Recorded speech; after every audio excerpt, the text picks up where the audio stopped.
Salut mes amis, j'espère que tout vous allez bien. Dans cette vidéo, on va parler sur les moyens d'étude de la croissance microbienne. Si vous êtes intéressé avec ça, n'hésitez pas de faire j'aime et abonner et de partager la vidéo avec les amis.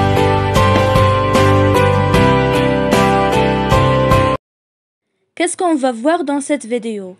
On va commencer par une introduction, croissance microbienne, les moyens d'étude de la croissance, les méthodes directes, mesure du nombre de cellules, comptage total et comptage des cellules viables cultivables. Deuxièmement, les méthodes indirectes, mesure de la biomasse, mesure de poids sec, mesure de troubles et mesure de l'activité cellulaire. Troisièmement, la cinétique de la croissance microbienne. 1. C'est l'expression graphique. 2. Expression mathématique. Troisièmement, le rendement.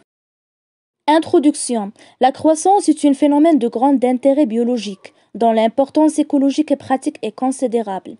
C'est Jacques Monod, lauréat en 1965 du prix Nobel de médecine, avec André Louf et François Jacob, qui est le premier à étudier la croissance. Dans notre vidéo, on propose une problématique. Est-ce que les techniques d'étude de la croissance sont nombreuses et montrent qu'aucune n'est parfaite? C'est quoi la croissance microbienne? Donc, c'est un accroissement ordonné de tous les composants d'un organisme. Au niveau cellulaire, la conséquence est la division de la cellule. On observe donc chez les organismes pluricellulaires une augmentation de la taille de l'individu. Unicellulaire, une augmentation de la population. Pour les micro-organismes, croissance est synonyme de multiplication. Les facteurs essentiels à la croissance se divisent en deux catégories: physique, l'eau, température, le pH, pression osmotique et la lumière. Concernant les facteurs chimiques, le carbone, l'azote, soufre et phosphore, et les oligo-éléments et l'oxygène. Facteurs organiques de croissance. Composés organiques dont un micro-organisme a besoin mais qu'il ne peut synthétiser lui-même, tels que les vitamines. Ce sont les coenzymes, les acides aminés, les purines et les pyrimidines, à celle des acides nucléiques.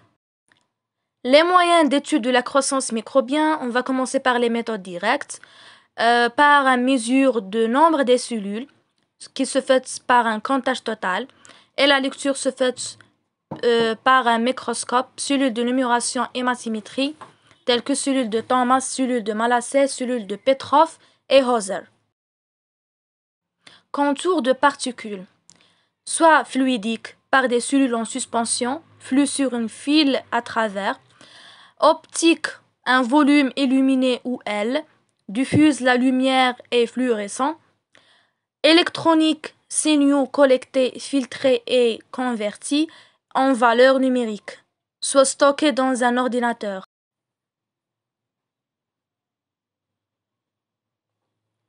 C. Épifluorescence. Les cellules microbiennes sont colorées par un fluorochrome de type acridine orangé. Cellules vivantes qui sont fluorescentes dans le vert ADN de bleu-brun. Cellules mortes dont la fluorescence rouge résulte de la combinaison de fluorochrome avec l'ADN dénaturé.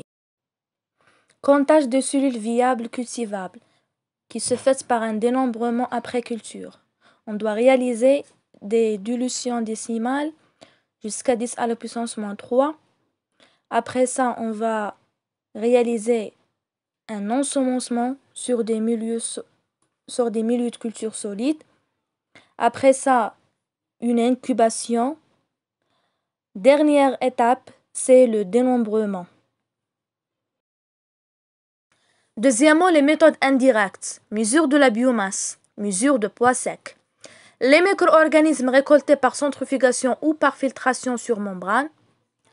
Deuxième étape, le lavage soigneux à l'aide d'un tampon approprié. Donc, le culot obtenu doit dessécher à une température de 10 degrés Celsius jusqu'à 110 degrés Celsius. Donc, finalement, l'unité de poids sec est présentée de grammes de matière sèche par litre. Deuxièmement, mesure de trouble. L'absorption de la lumière traversant une suspension microbienne obéit à la loi de Bell-Lambert. A égale log E0 divisé par I. B. Mesure de l'activité cellulaire. on peut mesurer soit la consommation du substrat, mesure des produits d'excrétion, mesure des variations physico-chimiques du milieu. Troisièmement, la cinétique de la croissance microbienne. Les expressions mathématiques peuvent être définies par deux constantes. Temps de génération, qui est l'intervalle de temps entre deux divisions successives ou celui nécessaire et ou doublement de la population. G égale à T divisé par N.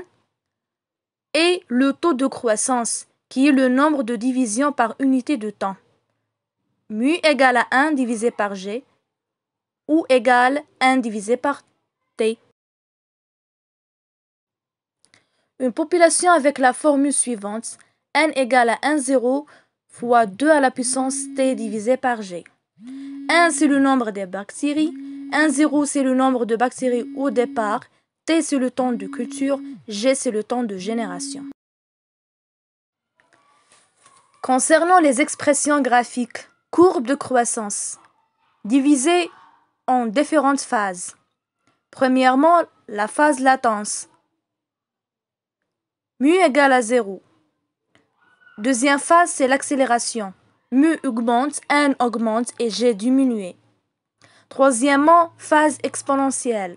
Mu égale à mu max, c'est constante. G constant et minimal et N augmente. La quatrième phase, c'est la phase de ralentissement. Mu diminue, N augmente et G augmente. Cinquième phase, c'est la phase stationnement. Mu égale à 0, N est constante et maximale. Dernière phase, c'est la phase de déclin, mortalité. Mu est négatif, N. Voilà la courbe de croissance avec les 6 phases.